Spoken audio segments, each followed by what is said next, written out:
Ok, então vamos na nossa sexta aula e nós vamos começar a falar agora de um método que é um método bem interessante, que é um método que ele é n log n no tempo, é O de n log n no tempo, e ele é constante no espaço. Com isso ele consegue ser melhor do que o merge, no sentido de que o merge não é constante no espaço, o merge é linear no espaço, e quando você considera linear, quer dizer, você precisa do dobro de memória para poder fazer a ordenação, isso não é interessante. Uma outra maneira de você falar quando uma coisa é constante, eu acabei não mencionando isso nos outros métodos, mas uma maneira de você expressar, dizer assim, olha, ele é constante no espaço, é dizer que ele ordena in place, no lugar.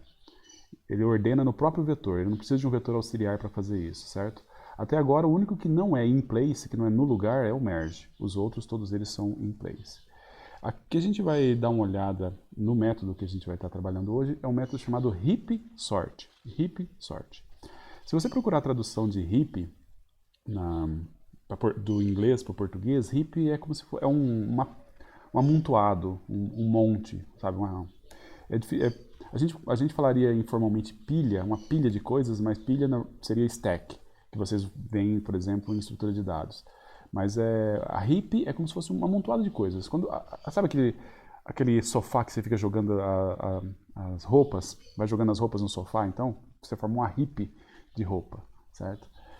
Isso aí é muito comum de você encontrar em repúblicas, certo? Vamos lá. O que a gente vai ver? Eu vou mostrar para vocês como é que funciona a heap, e a heap, o método heap, ele é muito legal. Ele é muito legal o jeito dele funcionar. Por outro lado, ele é bem confuso de você ver como é que as coisas estão acontecendo lá. Mas não é tão difícil se a gente levar as coisas passo a passo. A primeira coisa que a gente tem que ver é o seguinte. Eu tenho aqui na minha tela, vocês devem estar vendo, o vetor. Esse vetor ele tem 20 elementos que vão do 0 até o 19, e esses 20 elementos, eles estão organizados numa heap, certo? Numa heap, ou mais precisamente numa max heap, ok?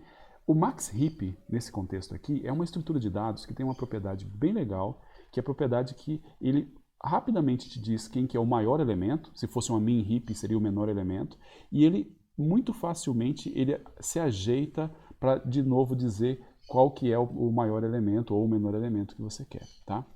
Como é que é a estrutura de uma heap? A estrutura de uma heap. Nós temos aqui que considerar que cada elemento do meu vetor ele vai ter 0, 1 ou 2 filhos, certo? Tem que considerar isso, 0, 1 ou 2 filhos. Então, eu falo para vocês que o 0 tem 2 filhos, que é o 1 e o 2, certo? Deixa eu pegar aqui. O 0, o 0 aqui, ele tem 2 filhos, que vai ser o 1 e o 2. O 1, ele tem 2 filhos, que vão ser os próximos, que é o 3 e o 4. O 2 vão ter mais 2 filhos, que é o 5 e o 6. O 3 vão ter os próximos filhos, que vão ser o 7 e o 8, e assim por diante. Ok? Agora, como é que a gente faz isso fazer sentido, na verdade? Como é que eu pego o índice i e eu descubro quais são os filhos do índice i? Eu vou colocar aqui no... Opa. Eu vou colocar aqui no Jamboard, só para a gente escrever. Ele vai ser o seguinte. Da aula passada ainda, né? O que a gente vai definir é o seguinte, olha. Se você tem os filhos de i, que é o iésimo,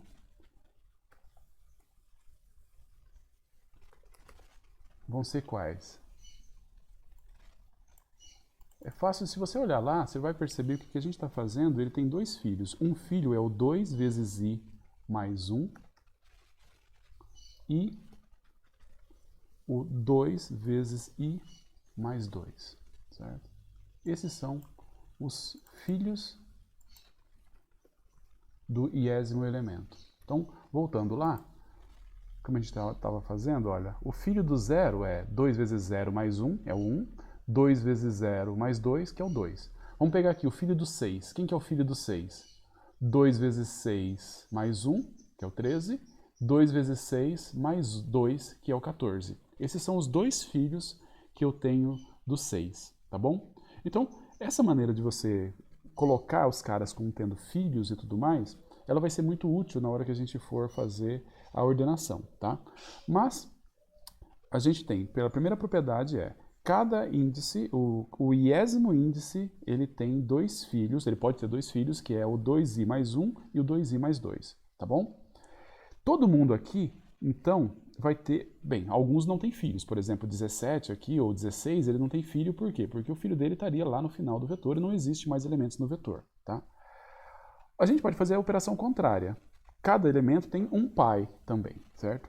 Então, por exemplo, eu pego o 8 tem o pai. Quem que seria o pai do 8? O pai do 8 é o 3.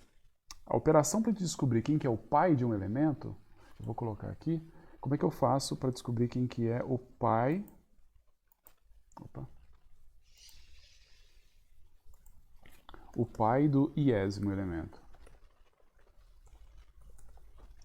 A operação que a gente vai fazer, isso aqui não é tão usada também, mas é importante que a gente faça na hora que a gente está mostrando, demonstrando principalmente, você pega i menos 1 e divide por 2. Faz a operação inteira de divisão por 2, tá? Com isso, então, a gente vai ter aqui, por exemplo, quem que é o pai do 11. Eu vou fazer 11 menos 1 dá 10, dividido por 2, 5. Então, o pai do 11 é o 5, tá bom? Ok. Agora, a propriedade principal para você dizer que é uma heap, isso aí, na verdade, você está simplesmente dizendo, criando relação entre os elementos, entre os índices dos elementos, isso não te ajuda em nada. Mas a relação, a propriedade principal da heap, que daí é que vai ser utilizada na hora de fazer a ordenação, é a seguinte. Nenhum filho é maior do que o seu pai. Certo? Nenhum filho é maior do que o seu pai. Pode ser igual, mas não é maior do que o pai. Certo? Esse carinha aqui está organizado como uma heap. Se a gente for dar uma olhada, a gente pode ver, eu deixei ele preparado como uma heap para poder começar a aula, mas eu posso te garantir que ele está organizado como sendo uma heap. Vamos ver se é isso mesmo. Peguemos o 0. O 0 é o 98. 98 é maior do que o que está no 1 e no 2, que é o 86 e 83. Então, essa parte aqui está ok. Mas para realmente tudo isso ser uma heap, eu tenho que ver isso para cada um dos índices. Então eu pego o 1. O 1 está ok? Sim. Os filhos dele seriam o 3 e o 4. Estão ok. E o 2? Está ok? Sim. Os filhos dele seriam o 5 e o 6. E está ok. E o 3, está ok? Sim. Os filhos dele seriam o 7 e o 8. E está ok. E o 4, está ok? E assim eu vou até o final. Certo? Então, com essa propriedade, eu meio que estruturo o vetor de tal forma que, se eu tenho um filho, se ele é uma heap, eu tenho um nó, eu sei que esse cara é menor do que o pai dele. Tá bom? Menor ou igual, tá? Ele não é maior, na verdade ele não é maior do que o pai dele. Ok, se eu tenho essa propriedade, eu tenho mais uma outra coisa muito legal na hora que eu estou falando da heap. Se todo filho ele vai ser menor ou igual ao pai, quem que é o maior elemento de uma heap? Alguém quer falar? Alguém quer abrir o áudio e falar aí? Quem que é o maior elemento de uma heap? Necessariamente. O primeiro pai. O primeiro, o 0. Por quê? Porque ele não tem pai, né? Concorda comigo? Como ele não tem pai, então tá ok. Ele necessariamente é o maior. Pode ter outros caras iguais a ele, mas maiores que ele, não. Ok? Beleza. Isso daí é a informação da heap. Só recapitulando então da heap. O que a gente tem? Os índices, eles têm a relação entre pais e filhos agora. Então, se eu tenho um índice i, os filhos dele é o 2i mais 1, 2i mais 2. E se eu quero pegar um índice e descobrir quem que é o pai, eu pego o i menos 1 dividido por 2, certo? Eu faço essa relação. E um filho não é maior que o pai, tá bom? Agora, você deve estar se perguntando, e aí? E o Kiko? Eu acho que o Kiko é uma gíria meio antiga, né? Mas tudo bem. E o que a gente faz com essa informação? Se a gente sabe que o maior elemento agora está na posição 0, e eu quero ordenar esse cara, o que a gente pode fazer? O que a gente pode fazer? Qual que é a coisa mais natural que a gente pode fazer com a informação de que eu tenho que esse cara da posição 0 é o menor dos elementos? Eu troco ele com o último elemento, certo? Eu troco ele com o último, porque o maior, no final da ordenação, tem que estar na última posição. Então, o que a gente vai fazer? A gente vai trocar o cara da posição 0 com o cara da posição 19. Ok? Eu troco o cara da posição 0 com o cara da posição 19. Quando eu faço isso, trocando o cara da posição 0 com o cara da posição 19, o que eu consegui? Bem, o vetor está um pouquinho melhor. Está um pouquinho mais ordenado, certo? O 19 já está na posição correta. Como se a gente estivesse fazendo aquela ordenação por indução e tal, o último já está na posição correta.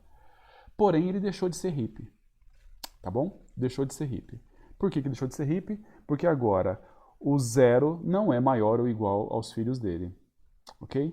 Mas não tem problema. A gente consegue arrumar para ele voltar a ser uma heap. Como é que a gente faz para que ele volte a ser uma heap? Primeira coisa que a gente vai fazer é o seguinte. Quais são os filhos dele? Eles estão marcados aí. É o 1 e o 2. Tá?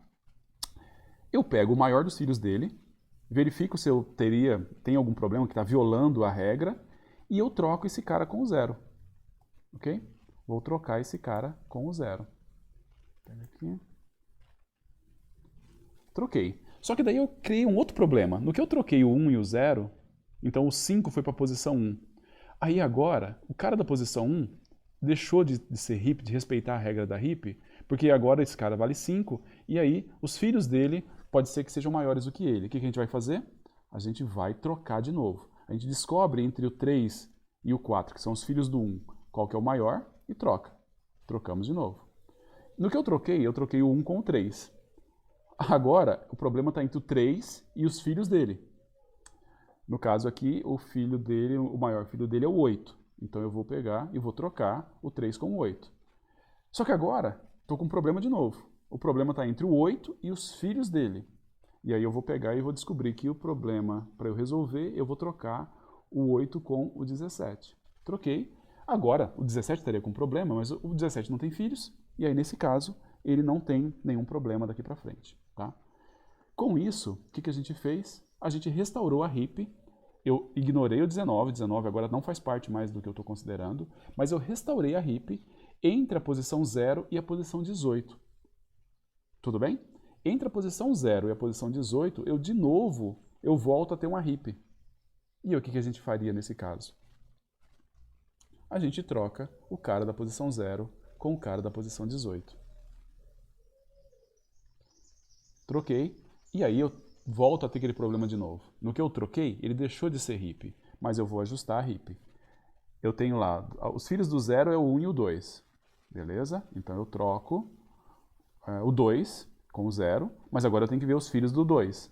Os filhos do 2 é o 5 e o 6, eu troco o cara da posição 6. Agora os filhos do 6 é o 13 e o 14. Eu troco com o 13 não tem filhos, está resolvido, eu voltei a ter uma heap.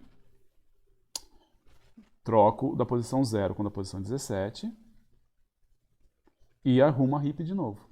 Vou trocar da 0 e a 2, vou trocar a 2 e a 5, vou trocar a 5 e a 11 não tem filhos, está pronto de novo. Vou trocar a 0 e a 16, porque agora eu voltei a ter uma heap, troco a 0 e a 16 e arrumo a heap. Eu vou ter que trocar a 0 e a 1, vou ter que trocar a 1 e a 3, vou ter que trocar o 3 e o 7, vou ter que trocar o 7 e o 15 e está resolvido, certo?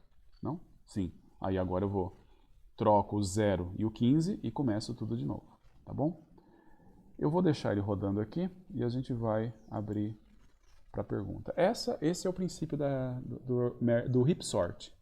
Ele organiza o vetor numa heap e aí ele troca o primeiro elemento, que é o maior, com o último elemento não ordenado, arruma a heap, troca, arruma a heap, troca, arruma a heap, troca, e vai fazer isso até o final, tá bom?